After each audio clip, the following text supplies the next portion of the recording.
You can see by my many videos on the channel that I'm a big fan of these fire pits. This is the large Snowpeak fire pit, and this is the large Drifta Stockton fire pit. I've had this Snowpeak one for about 4 years now. It was the first of this type that I owned.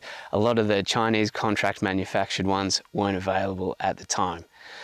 Even before I had this one, I tended to recommend it as a good alternate to the Snowpeak, and I'll explain why shortly. I've been meaning to get my hands on one of these for a while for educational purposes, but I must disclose I was offered this by Drifta. However, there was no expectation of what I would say about it or whether I'd even make a video. The body of the Snowpeak is made of 316 stainless steel, and the body of the Drifta Stockton is presumably 201 stainless steel. This is the main reason for the price difference, and also the kind of natural cost of this one being manufactured in Japan and this one being manufactured in China. The obvious differences between these fire pits is the Drifta Stockton has the extra handles to carry the fire pit with, the Snowpeak does not, and the Drifta Stockton has latches to connect it to the base. So you can move around the Drifta Stockton all as one piece, whereas you have to carry the Snowpeak around separately. Drifta Stockton, about 9 months use, and Snowpeak about 4 years use. You can see that the patina is slightly different on them, and this one's got what I assume is orangey oxide, iron oxide rust products. This is probably evidence of 201 stainless steel and 316 stainless steel. Although it does appear cosmetic, it's not sort of biting into it, eating into it. It's not affecting anything. It will not last as long as this one, but it might still last a really long time. I wouldn't leave these fire pits out all the time. So when I'm camping, I'll let the fire extinguish overnight naturally, or I'll extinguish it with water and just leave it and then pack it up in the morning. But I tend not to leave them set up at home, anything like that. If you were going to set up one permanently outside, even undercover, that's when I think the Snowpeak would probably do better. And you'll notice that difference in durability and weatherability. I'm going to go through some of the more intricate differences between these fire pits you may not have realized. The X stand, the base, the grill bridge mechanism, the grill surface, and the bags. Each part of the Snowpeak X stand is just 2 bits of low carbon steel, powder coated, and they're riveted together to give them a bit of width. There's slots in the middle. They slot together like so. Bit of fiddling required. And then depending on which fire pit you've got, the medium or the large, you turn this over accordingly. And it says, so you can read there, it says large, medium, so the large pointing up, that's what we want. The base plate, there's some grooves on each leg and a bit of jiggling. And once you've got it in position, it just kind of clicks and sits there. So there's nothing holding that there, but it's fairly sturdy once it's together.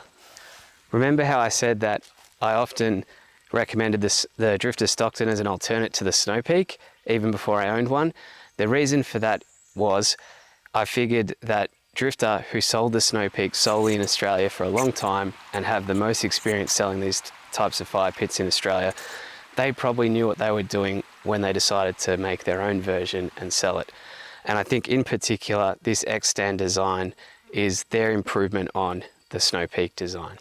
So rather than having 2 bits riveted together, there's just 2 solid pieces. It's a more sturdier steel, and there's a single slot, so you can't get that wrong. You know that it's up the right way because you want to be able to read the logo, and that just goes on the ground. There's these holes, and there's corresponding holes in the base plate, and that just very simply sits on. So I really like this design more. What you may have noticed is there's a couple of holes in some of these, and what therefore is that tells you where the top of the slot is. So if you were to pick up from those holes, then you're not gonna collapse it out. So yeah, if you ever pick this up, you just use the whole side. So even though the fire pit's attached to this, you can pick up the entire base and fire pit if you wanted to, using these holes. I think this is a really good design. It's simpler than the Snowpeak, and yeah, I think it's a testament to Drifta selling them for a long time and coming up with their own design. As far as I know, no other fire pits apart from the Snowpeak and the Drifta Stockton have an X stand like this. Let's have a look at the actual base plates for a second. The Snowpeak has a thinner low carbon steel and a spot welded rod or tube around the outer edge. The Drifta Stockton is a heftier bit of steel. It's solid, so it doesn't have a tube. It's just got bent edges slightly to sort of help catch all the debris. Probably 1.5 to 2 times heavier than this one. So a bit more weight in your vehicle, but I think it feels a lot sturdier than the Snowpeak. The rivets on the X stand rusted on my Snowpeak base, and this hasn't held up very well. This began flaking off the powder coat and then rusting pretty quickly after I bought it. I thought it was because I had liquid firelighter dripping down and sort of eating at the paint, but that's not the case. It's just the hot coals and hot bits and pieces dropping down over time it doesn't cope with. Once you get the powder coat off, it's just low carbon steel. It's going to rust pretty quick. On the Drifta Stockton, there looks like a lacquer over a stencil, which the lacquer's worn away and is beginning to rust underneath. That's all I can think of that would cause that. It's happening on the base, much like the Snowpeak. You know, if I was Drifter, I'd probably reconsider this design because it doesn't look very good to have that rust happening fairly early. But yeah, it's cosmetic. It's not going to do anything, and this, you know, will just get more worn with time anyway. They've got slightly different hinge mechanisms for the grill bridge. The Snowpeak has a fixing on the end which creates a hinge and then it folds up and around, whereas on the Drifta Stockton there's a bit of tube running into the sidewall of the grill bridge which allows it to fold up. So I'll just show you that from the other side. So that bit of tube just hooks in there. I don't think anyone would have a preference with this. Perhaps the Snowpeak one, there's more things to go wrong, and the Drifta Stockton one is a little simpler. The part that I love to hate, the actual grills themselves. Snowpeak opted for this wavy mesh, which is actually chrome plated steel, not stainless steel, and Drifta Stockton, like many of the others on the market, have just gone for these straight bars, food grade stainless steel. Considering the overall simple design of the Snowpeak and that they've had so much experience, I don't understand why they haven't changed this yet. It's nothing more than a pot holder to me. I wouldn't say I left it out too many nights or I haven't left it out in the rain or anything. This is just what's happened over general wear and tear and, you know, being kept in my outdoor area overnight. So it's not good. This wavy grill is really hard to clean, even with non-sticky foods. It's a real pain. Drifta Stockton is a clear winner for the grills. They're straight bar, easy to clean, food grade stainless steel is all it needs to be. I should mention, if you have got a Snowpeak, you can get a piece from Drifta, a grill insert that fits this grill bridge. So you don't have to put up with this forever. Neither of these fire pits come with a charcoal bed for even heat when you're cooking. I recommend getting one of these. This is the Drifta Stockton stainless charcoal mesh. Many on the market come with a cast iron grate or grid, but this works really well. There's no powder coating to blister off. You get less charcoal falling through because it's so many small holes, and it's far less weight. Looking at the bags, the Snowpeak one is a heavy duty canvas. This is a nylon type material. It's not going to last as long. It'll rip more easily. But what I really like about this bag is it's got just handles rather than a shoulder strap. I've never got it that far from my vehicle. I don't ever feel like putting it on my shoulder. So I like this strap.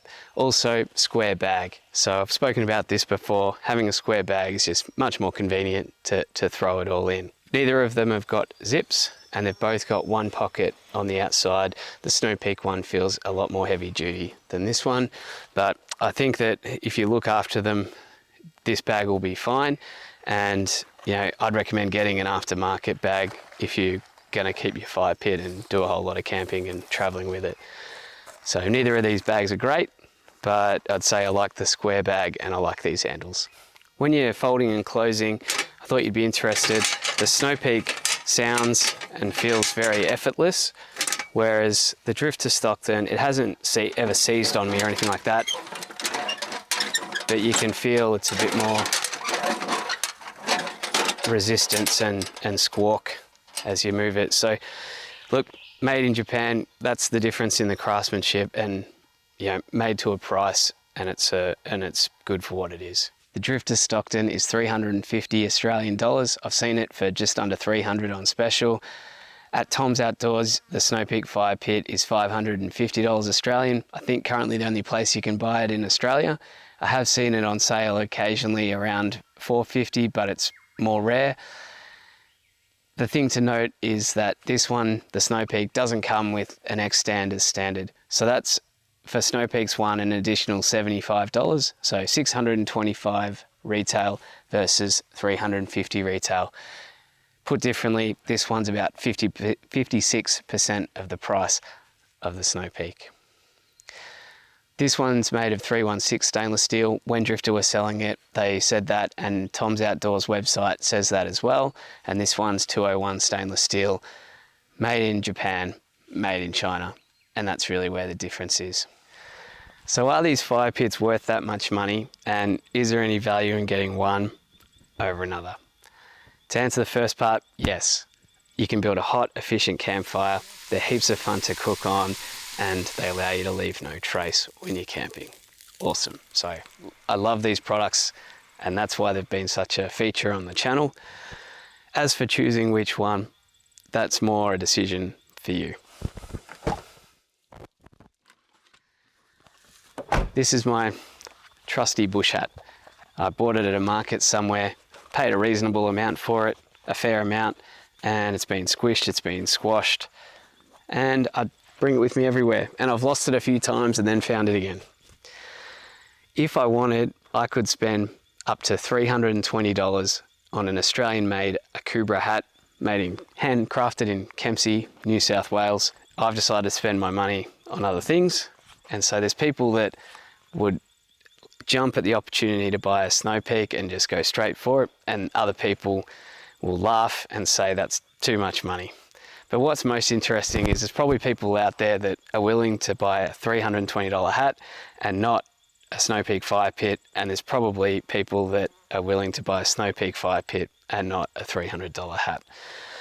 It all depends on how you want to spend your hard-earned money, and like every market, there's a ladder of premium, of prestige, of different brands, and you can navigate that for yourself. It's pretty clear the Snowpeak is a superior quality to the ones made in China. Pretty much the King's one I've spent some time with, and this one, I gave the King's one away to my friend Tyson, but I've used this one for a while, and I can see that there's value in the more expensive one, but like I've said before, when you're sitting in front of them, you're never gonna notice the difference. In terms of availability, the Drifta Stockton is available at all Drifta and Drifta Stockton stores. They've got a network of them now, as well as online. And the Snowpeak you can get from Tom's Outdoors. They're in Tumut. They're a brick and mortar store that also do online. Less about my sort of camping and travel, and more about other outdoorsy stuff, hiking, canoeing, paddling, climbing, etc. But they sell some excellent gear as well. But Drifta Stockton have got a shop in Tumut as well. So if you're from that part of the world, where is it? Halfway between Wagga Wagga and Canberra, more or less. Why don't you go to both shops and have a look at them, have a play for yourself, and see what you think. The Australian manufacturing part of Drifta, the canvas, the drawers, the kitchens, has survived through COVID and the last 4 to 5 years really because of Drifta Stockton. So I've had a long, proud history using Drifta's products, and I love to see that there's still this kind of thing being made in Australia. So I'd have no problem supporting Drifta Stockton, and I'd prefer to support them knowing that they're manufacturing here in other ways compared to other businesses. So I have no bias about any of this, but I feel good supporting a company that's still manufacturing here in some capacity. Whichever fire pit you've got or you intend to get, I hope you have as much fun with them as I do.